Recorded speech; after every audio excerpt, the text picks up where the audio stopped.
Listening to River City Rhythms, and we are coming to you live from the recording studio at the Central Library.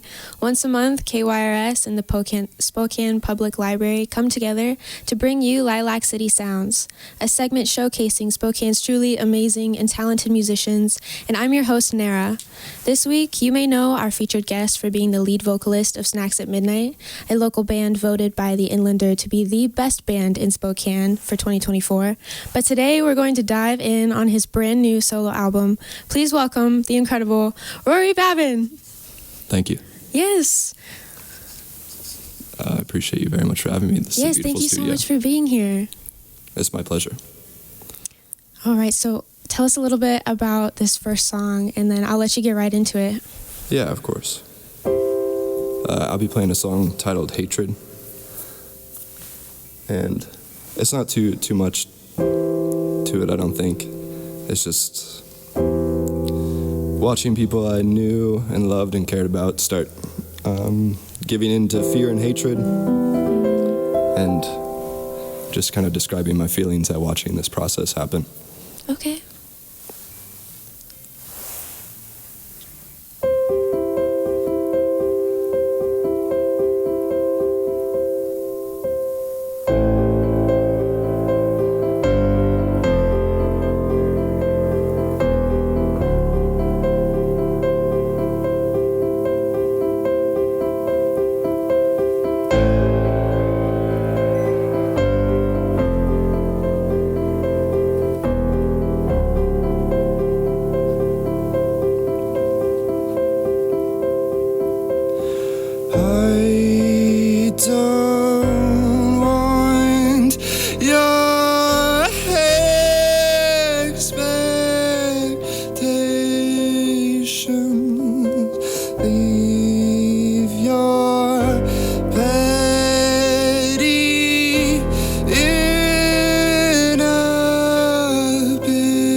I don't want them anymore.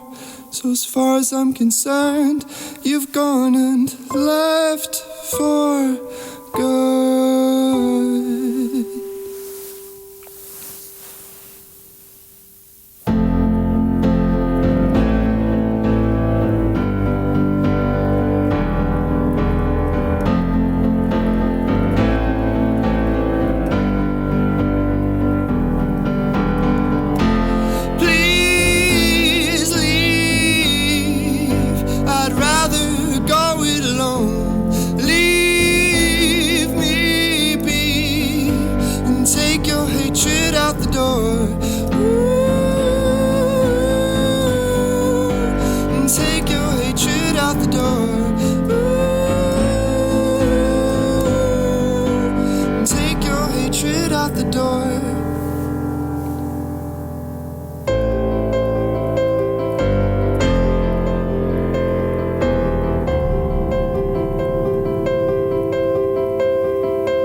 Anymore. So as far as I'm concerned, you've gone and left for good.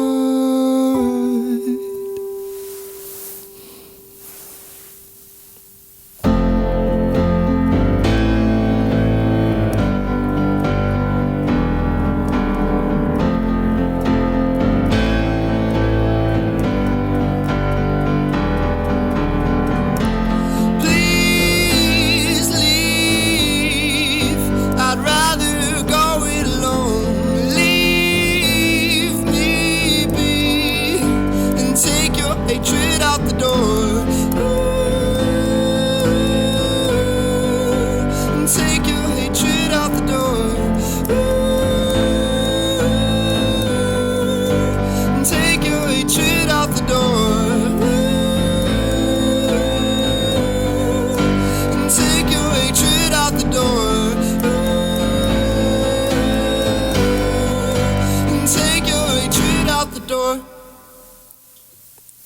Amazing. I love that song. To Thank me, you. I feel like it really speaks on protecting your peace, especially as someone who is so creative and expressive as you. How do you really feel in terms of like who you let around you in your circle? Does this song speak to that? Yeah, a little bit. That's a good question. I don't know. I try and love everybody, but it's sometimes people bring a lot of negative energy around them. Yeah. And sometimes it just gets to that point where you got to make that decision. Yeah. It's not worth it anymore, and you're making me too unhappy to be around you any longer. Yeah, you got to move forward with your life. I love it. I think you have such a way with building and releasing tension in a song, especially with the piano. It's such a beautiful instrument to be able to do that with. Incredible. I love it so much. And what a way to open an album. Thank you. Why did you choose that song to open this project? I don't know. I asked music, and music said it belonged where it belonged. So. I love it. That's perfect. So I do want to give listeners a little bit of a background on where you are right now. So please correct me if I'm wrong in any details. But from what I've seen, you just got married back in December to lovely Abigail, right? A year ago in November, yes. A year ago, really? Oh, wow. Okay, I'm way off. Well, congratulations anyways. Incredible. Thank you. She's beautiful. And then I to agree, start yes. off 2025 with a tour in Japan with the band. Yes. Crazy. Any notes on that? So many. We So many. don't have time, yeah. I know. There's so, like, how long were you on tour for one? 2.5 weeks. 2.5 weeks. Wow. How many shows? 8 shows. Crazy. That's insane. It was, yes. And then you got back, made this solo album in your grandparents' attic in a month. Yes.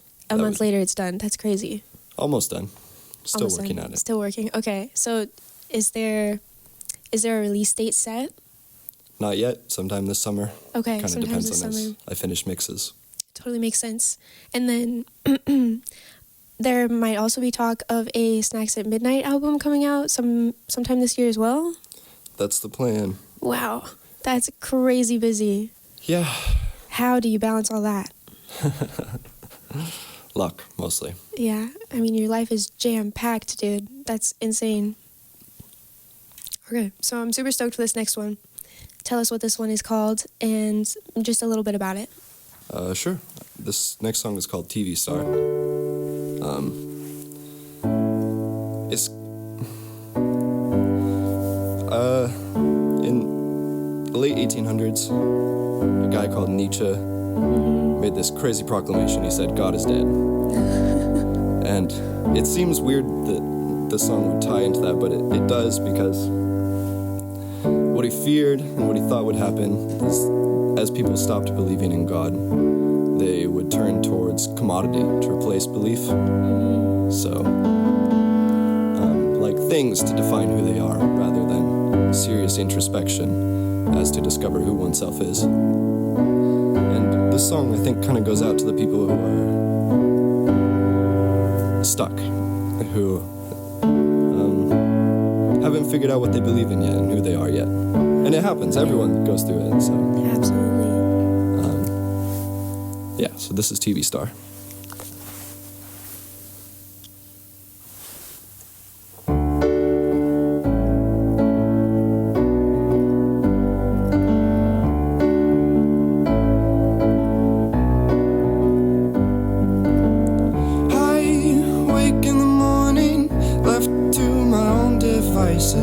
Coffee and a Hollywood drama. Season 3, episode 7. Fried eggs, toast, and butter. Trump is my favorite TV character. Orange juice and antidepressants. Think about anything but how. Oh, God. I don't know who I am. Oh, God. I don't know who I am. I don't know who I am. Oh, God. I don't know who I am. Yeah. I wanna be free like a TV star.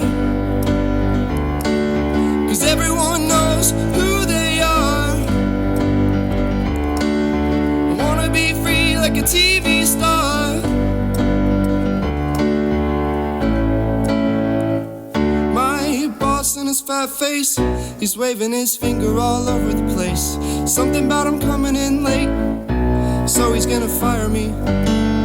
I left everything with that place, well, except those sticky note accordions. Never liked my co-workers anyway.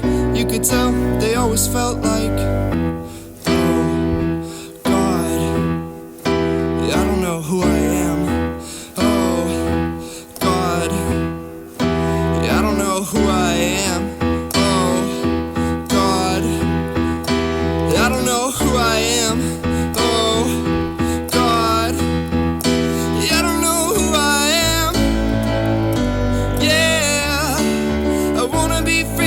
TV star.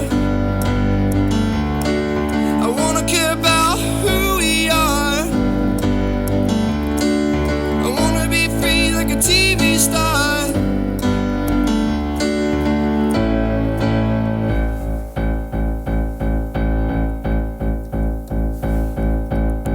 I can choose to be anybody that I want to be. I can choose to be anybody that I want to be. I can choose to be anybody that I want to be. Yeah.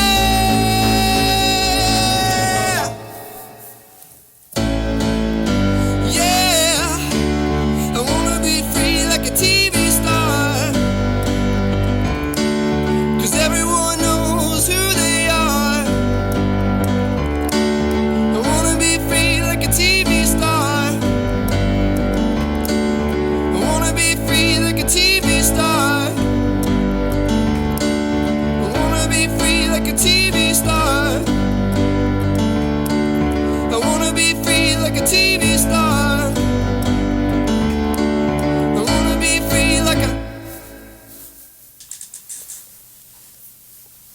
Amazing. So to me, that one is so fun because it's like this almost awkward distress, but it's inspiring, and it's like, it's so fun. What does that song really like say? What do you want people to get out of that song? That's a good question. I want, I would like people to listen to this song and be like, if you feel that way, like, oh God. Yeah. To understand and then take a moment and recognize, oh, I feel this way. Mm-hmm. And then that's why I did this whole bridge, I can choose to be anybody that I want to be. That's why I feel like the song really flips, and I love it. Thank you. Yeah. That's what I think is that, yes, it's really scary to not know who you are, and it's really intimidating, I think, but at the same time, it's extremely, for me, hopeful, because you get to choose to be anybody you want to be. That's the best part, Yeah. Is you're not stuck, and you get to decide who you are, and I think that's an excellent way to cope with the fact. It's a lifelong journey of learning everything about yourself. It never stops. Never stops. Never stops. Okay, so this album, entirely solo made by you. Yes. That's crazy. So Rory Babin, start to finish, on every instrument. So that's like guitar, bass, keys, drums, vocals, the writing, the recording, the mix. That's all done by you? Yes. Do you realize that's insane, right? I guess. What possessed you to want to do that? I asked music, and that's what she said I should do. Oh, that's so crazy to me too, that this was like made in a month, because as a listener, it doesn't really feel like a piece of work that was made in a month. It feels like okay, I say that because these stories and like these emotions, these feelings, they're fully developed stories to me in just like observing. It feels like these stories have been like itching at you to come out for a while. Does that resonate with you at all? I think so. Like, I have all this stuff in my brain, and then the writing process is where I refine it into something that makes sense, I think. Yeah, maybe you finally got a chance to breathe and actually get it all out coming off of such a crazy tour. Yeah. Yeah. So what was that like, working in your grandparents' attic to do all, like, you have a studio in there? Or is this like a laptop and a microphone? I brought a studio with me. Wow. So I packed a mixing board, a computer, speakers, and bass guitar, acoustic guitar, synthesizer, keyboard, drum kit. Wow. And microphones and stuff. And I brought it all over to Portland where they live. And then it's an old house, so I took all of their extra blankets and I hung them on all the walls to keep out the sound of the street. And it was a really good time. I love my grandparents. They're wonderful and really inspiring people. Yeah. So it was really warm and healthy to be there. Oh. But at the same time, like 8 to 12 hours a day with no sunlight. Oh my gosh. Writing music began Yeah. to I started going a little bit crazy towards the end. Oh, I bet. But you have to do it. You have to get it out of you. Yeah. How does it feel now that the works are almost finished? Good. Yeah. Really good. Are you ready for it to come out? Yeah. For the world to hear it? I'm really happy with everything that I was able to get. And Okay. I'm excited to share it. So how many songs are on this record? Not positive off the top of my head, but I think it's 11. Okay. Yeah.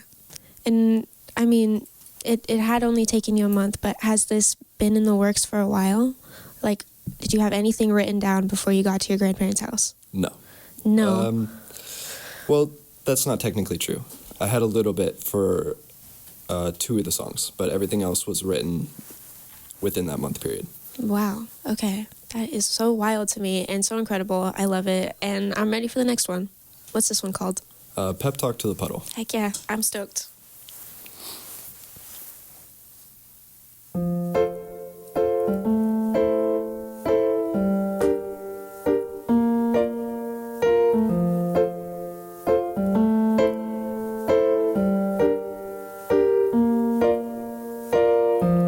Standing outside your flat, flowers I picked from your neighbor's house. I hope you like chrysanthemums, they hung over the garden wall. But there's no going back now, from a pep talk to the puddle. But the puddle called me out, told me to get along with it. Listen please, I know you didn't expect to see me, but this world we're in is all about sex, drugs, money and fame. And I don't want to live without knowing what loving you feels like. If you're interested, we could live a lifelong friendship. Quit a lot of things before, like jobs, cigarettes, and sports. And they say when you know, you know. And I think I know I'm needing you. It's not that I'm being weird, I just can't imagine life without you there. So when you run into me on the street, I told a lead and set it up so that we'd meet. Listen please, I know you didn't expect to see me, but this world we're in, it's all about sex, drugs, money and fame. And I don't want to live without knowing what loving you feels like. If you're interested, we could live a lifelong friendship.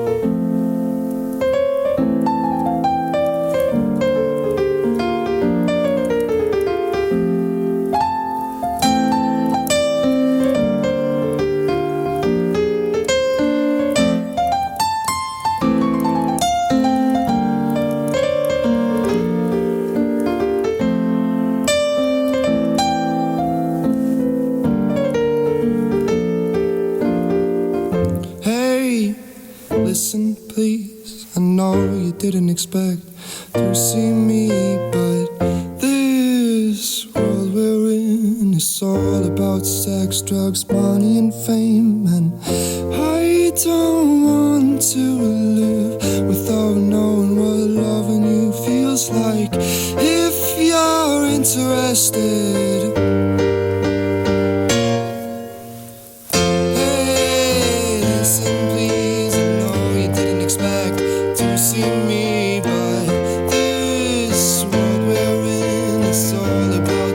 drugs, money and fame. And I don't want to live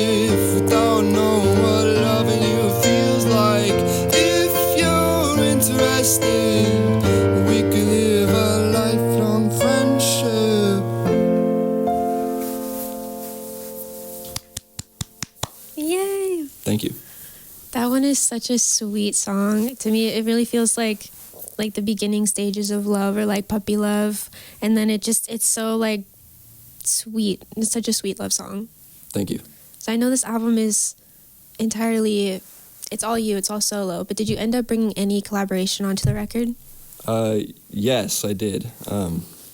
My wife sings on 2 of the songs, and then I have a good buddy with whom I play polo during the summers sometimes, and he happened to come visit while I was doing this album, and so he put a verse down on one of my songs as well. Oh, I love that. Which verse is he on? It's in Blue Jeans. Yay! Okay, amazing. A lot of this album, or not a lot of it, but a good portion of it feels like a love letter to me. Like, it really strikes me. Some of the music on this record is my favorite kind of music, where it's like hopeless romantic, honest. And I feel like you totally nailed that with songs like Pep Talk to the Puddle and a few others that I can't wait to see live. But do you have any notes on that, on how influential your relationship has been on the record? Yeah, certainly very influential, that's true. I've gotten to a point where writing often is like fictional stories, but it's inspired by the way I feel for my wife, for certain. And yeah, I don't know, I'd take that feeling and then write a song about kind of an imaginary situation. Is that how Pep Talk to the Puddle feels? Yeah, definitely. What imaginary scenario is this one? Totally unexpectedly with flowers he picked from his neighbor's house. Usually when I write, I start by hyping writing himself. a progression. And then I kind of improvise like a first line, and then I let the first line take me somewhere. So I started on it. Standing outside your flat with flowers I picked from your neighbor's house. And then I ask myself, well, who would pick neighbors or flowers from their neighbor's house? And so I kind of got this idea for a character that's like just an extremely goofy guy that doesn't really think of the world in the same way that most other people would, you know? Yeah. Like he goes to this girl's house totally unexpectedly with flowers he picked from his neighbor's house, and he's hyping himself up in the puddle outside of her house, you know? Or it's just, I don't know. It made me laugh. It's such a cute story. I love it. It is silly, and it's like awkward puppy love before, you know, it's like really formed into anything. And I think that's something that could resonate with a lot of people. And I love it. Okay, so I do have a question for you. Is this record something that you're looking to perform live in like venues and things? Are you looking to do any solo performances? Potentially. I would really like to perform this record live. Yeah. I think there's a lot of potential for really cool moments, especially live. But I don't know, it'll kind of depend. If people listen to the record and it's asked to be played live, then I'll definitely be playing live. But it'll just depend on how it's received, I think. Is that hard to balance with the band Snacks as well? Yes, I don't know. I've never really tried before, so I don't have an answer yet. Whole crazy new thing. Wow. So how long have you been in Snacks? 10 years. 10 years. How long have you been writing on your solo projects? 4, maybe 5 years. 4? Okay. Is that something that you talk to with the band about? Like, hey, this is something I'm going to do by myself. Is that a conversation that's had? It's a good question. In my circumstance, no. I pretty much just do what I want and then inform people after it's done. Yeah. I mean, heck yeah, that's the rock star way to do it, so. Oh, okay. I'm ready. What's this next one called? This is Glass House. I'm stoked.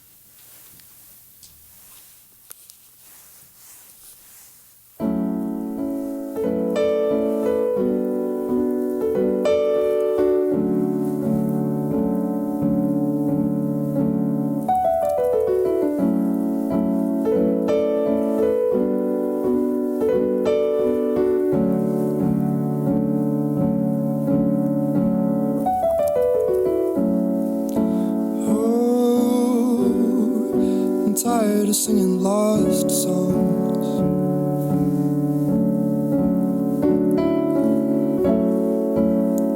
I want my soul to merit more.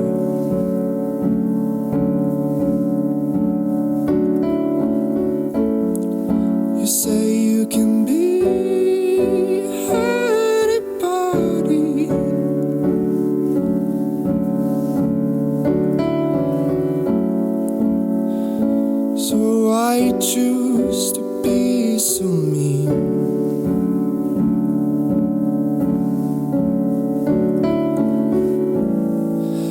I'm not going down easy.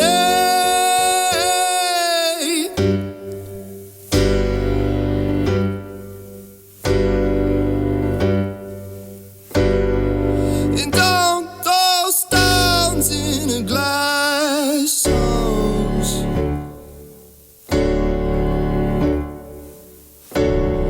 The whole thing's gonna come down.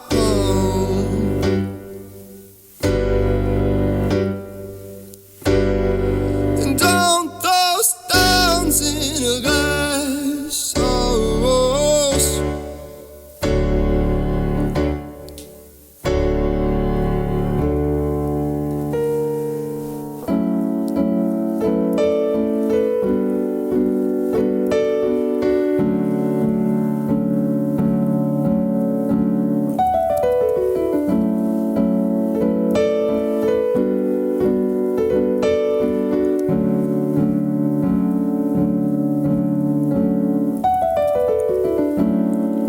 It shouldn't be so hard to make the kind choice.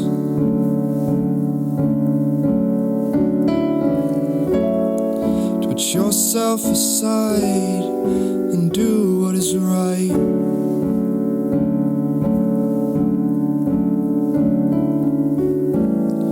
'Cause after you're gone and buried,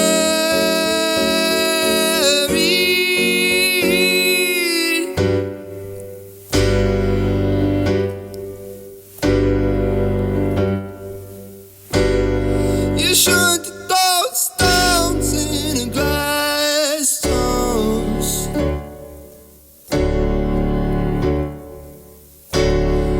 The whole thing came down.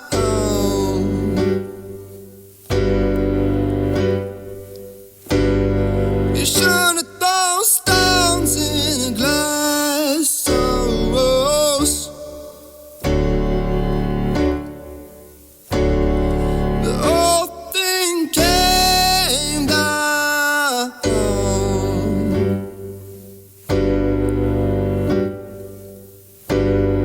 The whole thing came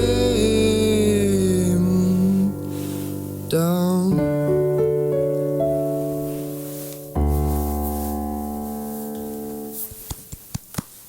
Amazing. Thank you. Okay, I have to ask, how long have you been playing piano? The longest of any of the instruments I play. I started taking lessons really young, probably 5 or 6, but Wow. I did not take it seriously at all till probably at 16 or so. That's so interesting. When you play, it feels like it's just an extension of you. Like it's just like this is just the language of music that you speak so fluently. Thank you.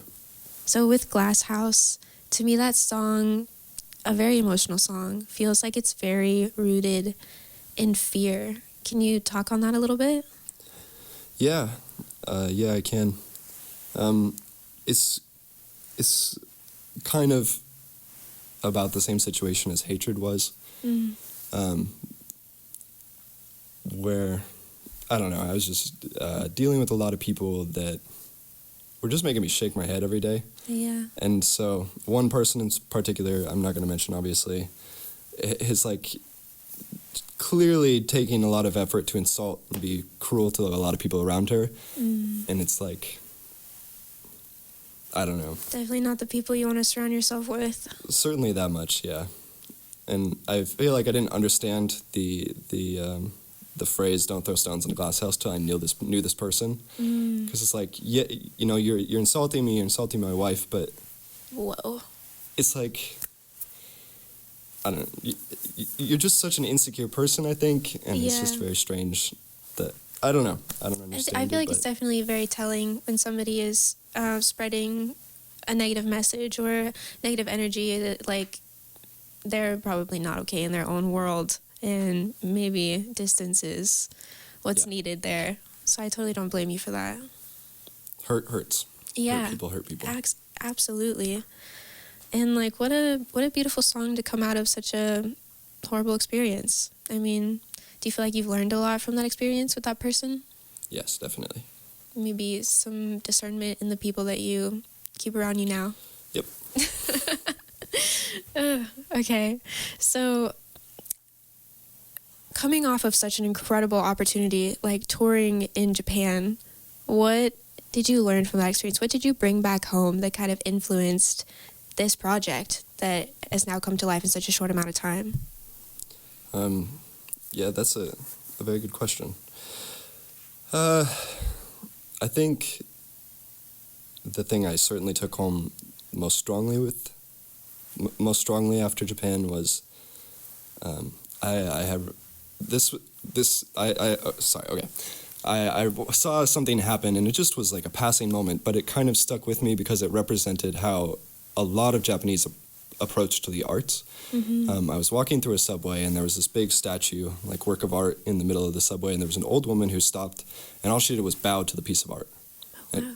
And I just like kind of was like, that is so cool that you can just stop and show your appreciation to a piece of art like that. And then after I saw that, I saw, oh, these people are extremely appreciative of arts and of artists. I saw it everywhere. Every time we went and played shows, they were all extremely grateful that we were there. Yeah. What does that feel like to like go somewhere that you've never been before and play to people who are just so in tune with what you're doing?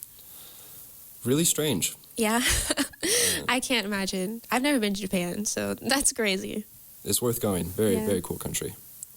But very strange.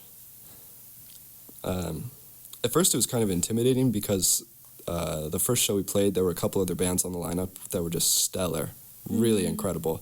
And like we hadn't pulled our instruments out of the cases, we're still jet lagged and stuff. So it was pretty nerve-wracking how are we at gonna first. follow that up? Yeah, exactly. Oh my gosh, I would be scared too. Very incredible. But by the end, we'd really come accustomed to the Japanese, and they were slow to open up, but by the end, they were such an excited group of people. It was a really extraordinarily fun experience. How do you compare that to playing back home? Different, certainly. It's kind of hard to compare. All audiences are different. I've been in front of a lot of audiences in the United States that pay a lot of attention and are extremely grateful for us, and I've played in front of a lot of audiences that do not care that we're there. So, on average, I'd say the Japanese audiences were more invested and more grateful, but I've played it with lots of American audiences that were also incredible. Yeah. Wow, that's so incredible. Are there any other moments or maybe things that you learned about yourself on that trip that you had to pour into this record? Nothing I could point to specifically. Okay. Well, I'm excited for this next one. What's this one called? Live to See You Smile. Oh, yeah, I love this one.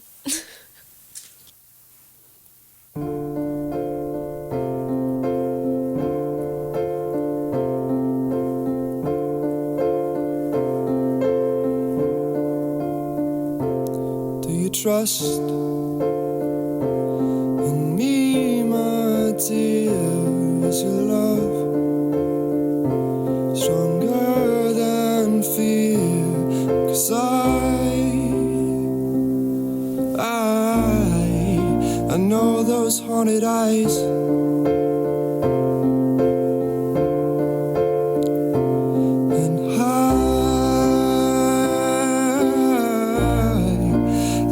See you smile.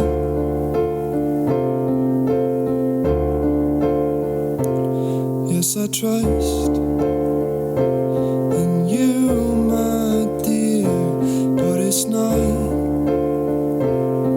you I fear. It's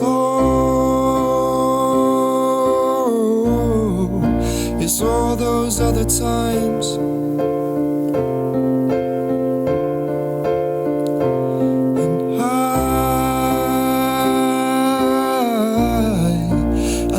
See you smile.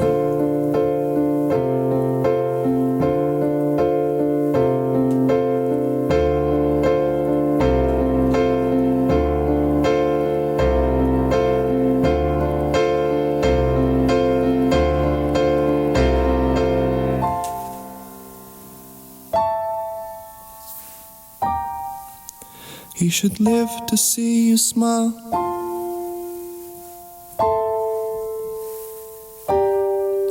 He should live to see you smile.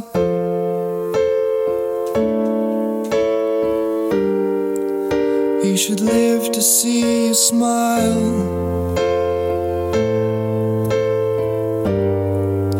He should live to see you smile. He should live to see you smile. He should live to see you smile. He should live to see you smile. He should live to see you smile. Oh, he should live to see you smile. He should live to see you smile. I love that ending. It's like such a like. Oh, that's cool. That song is so sweet. Again, another like really heartfelt song as a listener. It feels like not only does love like bring a sense of like purpose to life, but it's like you're setting the bar right here. Like your partner should live to see you smile. Like personally, I totally resonate with that. Like if I'm in a relationship with somebody, all I want to do is like make them happy and do things that will make their day. Is that how you live your life too with your wife? Certainly try to. Yeah. Oh my gosh, you guys are so cute. I was so bummed that she couldn't make it today.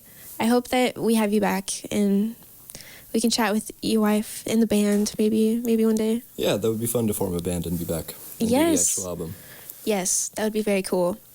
Not that I'm not excited to just have you here with the solo album, because thank you again for letting me listen to it before this. Being able to do that was so incredible. Thank you so much for trusting me with that. I love every song on here. Live to See You Smile is just such a sweet song. So do you have any other words on how influential love has been on your creative process or your music in general? The Beatles said it a long time ago, say the word and you'll be free, you know? Yeah. Amazing. Okay. Introduce us to the next one. The song's called Blue Jeans, and it's there's a whole female part. Mm-hmm. Everyone's just gonna have to imagine. You got it.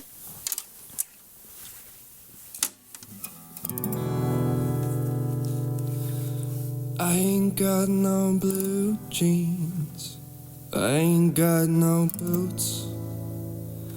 I ain't got no pickup if I ain't got you. I ain't got no green grass. I ain't got no boots. I ain't got no blue jeans if I ain't got you. I ain't got no blue jeans. I ain't got no boots. I ain't got no pickup if I ain't got you. I ain't got no green grass. I ain't got no boots.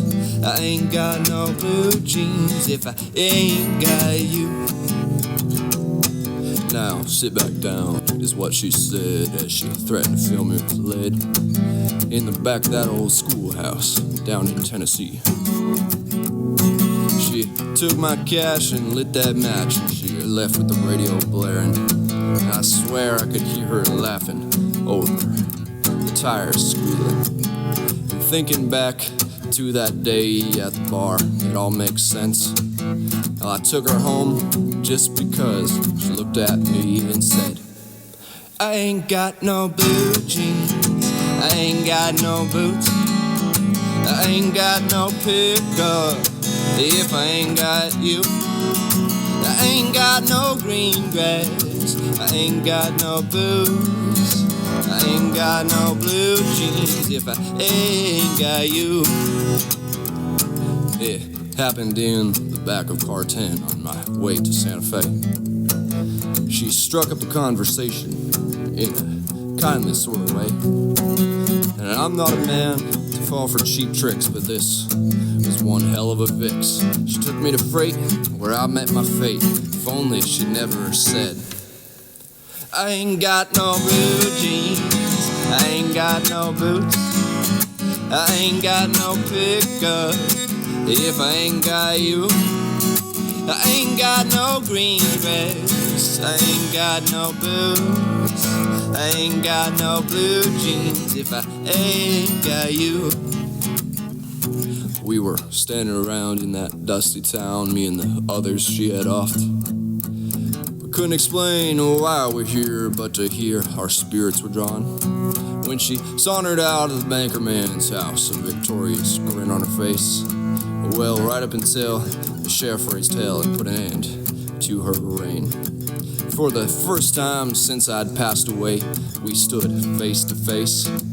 She said, I'm sorry for the things I'd done, but if it weren't for you, I ain't got no blue jeans, I ain't got no boots, I ain't got no pickup if I ain't got you.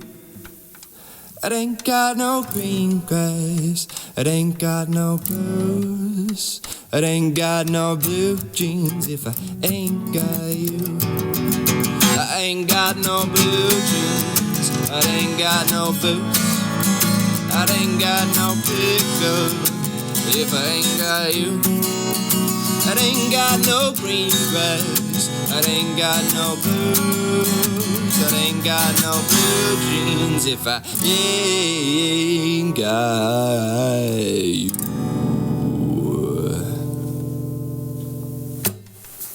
Absolutely perfect.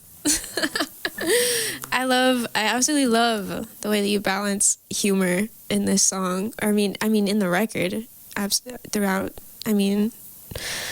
Hatred and a couple of the other ones, they're just like such funny moments. How do you decide like where to put humor in your songs and when to keep things serious? I ask music and she tells me. What is that conversation like with music? That's a good question. Is it inquisitive, or is it just comes to you? Kind of hard to explain, but I mean, I think everyone can relate to, like, whether you've played sports or done anything sort of active, like playing music before. There are those moments where you're not really conscious of the things you're doing. You're just, I've heard of it, to it referred to as the flow state, for example. Absolutely. It's just like that, right? You turn off all the anxieties and the worries and the fears, and you just be 100% there where you are right then. And so it's like music is a question-answer sort of thing, right? The best music, the music that tends to sound the best to us, it's like this question-answer response. It's like a conversation. That's the case in all ways, right? So, yeah, I don't know. Absolutely. Specifically, but just turn off your worries and... It comes. Pretty much, yep. Thank you for giving us an insight into how your brain works musically and how things inspire you. That's so interesting to me. You're welcome. Thank you.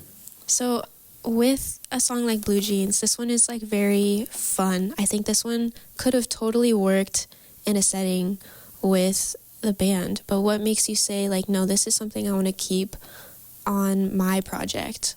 Like, why not bring any of these pieces to the band? What makes you keep them in a project that is just you? Yeah, that's a good question. When I recorded the album, I had set aside a month to do this. And it's with the band, you listen to Snacks at Midnight, you listen and you think to yourself, or at least I can hear the fact, this is a band playing in a room together. We're responding to each other in a very like live sort of way, and that's what we want, and that's how Snacks sounds to me.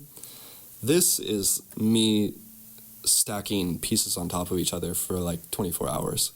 So inherently, the things I record originally aren't going to necessarily respond to the pieces I record later in the album. And so it feels good, but it doesn't feel like a band is playing what you're listening to, I think. Yeah. And I think that's what made the decision for me. Okay, yeah. Oh, that's so interesting. So when you're building a song from scratch on your own, how does that differ from when you're in a collaborative setting? Yeah, that's a very good question, too. I'm not sure. I mean, the mental state in an ideal world should be almost identical. It really helps to be around people with whom you can be open and honest, because music requires honesty. Absolutely, yeah. Vulnerability. Yeah, certainly. And it's this, I think it's very similar in a way, different in a way, in that when I'm writing by myself, you know, I play to the room and then music gives me back. When I'm playing with someone else, I play to them, and in a good relationship, they play back and we respond to each other. Mm-hmm. So it just opens up the conversation more when there are more people involved. Yeah, amazing. Okay. I don't want to fill all of this time with... I have so many questions for you. I could go on for days, but I do really want to hear these last couple songs, so I'll let you take it away. Okay.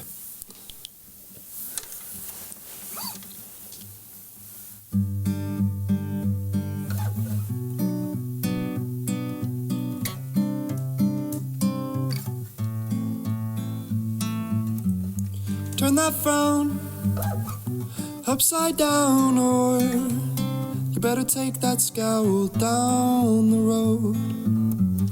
Walk a mile, learn to smile. I know we all need space to grow, but if you do carry down that road, you could be a supervillain. You'd hate everyone and everything you've ever loved because they hurt you. It's why you need to hurt too. And you could be a supervillain. You'd have tanks and planes and frag grenades to make you feel like you're in control, but like you're not alone, like when you weren't alone. And Mama said, oh, it's not that bad. I put love in and your pain will grow. And Mama left you all alone. Just you, your hurt, and empty rooms. It's gonna make the world feel that way too. They'll say he's a supervillain. He hates everyone and everything he's ever loved because they hurt him. It's why he needs to hurt them. Yeah, he's a supervillain. He's got tanks and planes and frag grenades to make him feel like he's got control, or like he's not alone. If he only knew to turn that frown back around. I know we all need time to grow. Walk a while, cry and smile. You can still apologize and admit that you weren't right. He'd say I was a supervillain. I hated everyone and everything I've ever loved because they hurt me. It's why I needed to hurt them. Yeah, I was a supervillain. I had tanks and planes and frag grenades to make me feel like I had control, like I wasn't alone, like I wasn't alone. Amazing. Okay, that one was called Supervillain? Yes. Okay, so totally correct me if I'm wrong, and I'm going to try to be quick because I want to hear this last one too. But when I think about it, when I listen to the album start to finish, TV Star kind of feels like the ideal, like maybe dream state of like, this is who I want to be, these are the aspects I want to try to embody. Supervillain feels almost like the opposite. Like if a person lets themselves go, they might fall into these bad habits. But then it comes back to like, recognizing wrongs and the way things could have been better. Tell me, does any of that resonate with you, or am I crazy? It's definitely something I hadn't thought of yet, but okay. I think it's really clever, actually. It's like, hey, yeah, that makes sense. They're just like such similarities between the songs that I think are opposite of each other, but like speak the same language. Where does the inspiration for the song come from? I think I said it earlier. There was this phrase bouncing around in my head: "Hurt people, hurt people." Mm-hmm. And I was thinking about it, and I kept thinking, well, what do you do if hurt people always hurt people? Then how do you get out of the cycle? Mm-hmm. And this song was kind of my answer. I think it's go outside, take a big breath, feel the things you need to feel, cry and smile and laugh and whatever, sob. And then to me, like I say, Mama said, it's not that bad. I'll put love into it and your pain will grow. Yeah. To me, that's saying, like, I don't know, take that pain, take that hurt, and do something you love with it. Yeah. For Grow me, from it. when I hurt, I write music, and it makes the hurt all better. Mm-hmm. So that was And create. make something new. That was Amazing. my answer. Oh, okay. Lead us out with this last song. I'm so stoked. Thank you.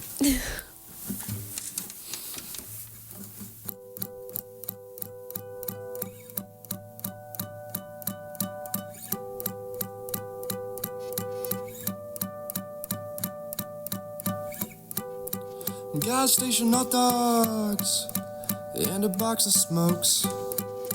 He's dressed up right when he wins the lotto. In the blink of an eye, he's got $1 million bill. Oh, all of his life he would have killed. Now he can buy anything he likes. Yeah, he rules the world. Poolside, palm trees and girls.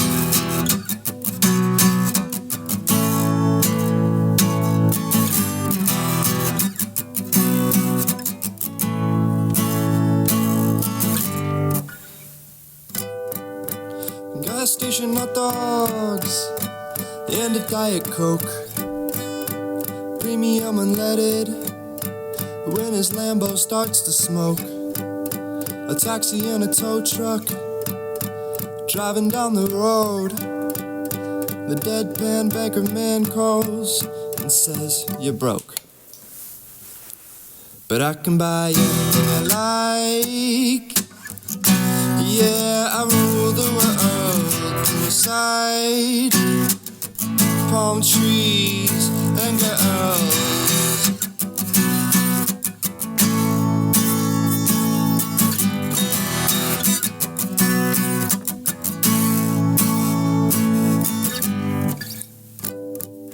Microwaved hot dogs, eating all alone.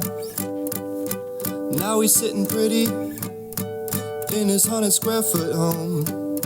You see that life is gonna give, and life is gonna take. The best that we can do, we can appreciate. When I could buy anything I like.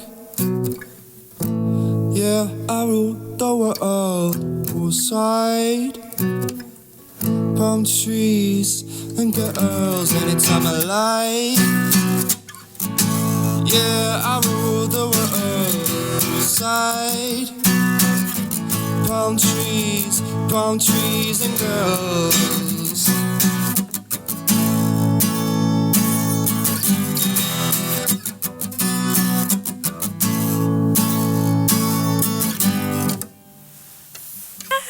That's the hit. That's the hit for sure.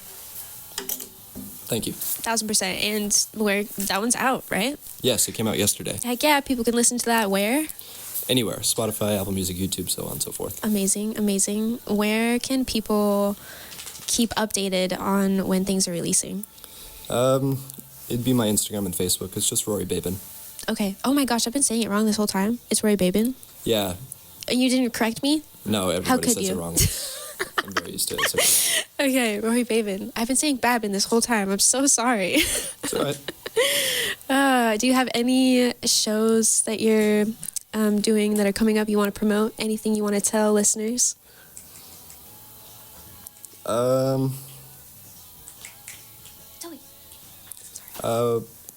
We play the Knitting Factory for BCDC, opening for BCDC, but I don't remember the date, so not very Okay, helpful. so people can find that on your social medias. Yeah, Amazing. What else should they follow? Stacks of Midnight, for sure. Snacks at Midnight. Yep. Is that on all social medias? Yes. Amazing, amazing. I just want to say thank you again for coming and just like blessing KYRS with some of your unreleased music. It's so kind of you, and I'm so stoked for when this album releases. Please keep me updated. I will play it on the radio anytime. I love it. Thank you. Also, I'm so bummed. Listeners don't know this, but there was a song that we didn't get to hear today called Love You Forever. So if you want to hear that, you got to stay tuned. That's right. Thank you so much. I do want to do just like one silly little thing. Are you down? Yeah. On 3, can we just say thank you, KYRS listeners? Okay. Yes. Okay. Thank you, listeners. KYRS listeners. Amazing. Thank you so much. So in sync. Thanks. Okay.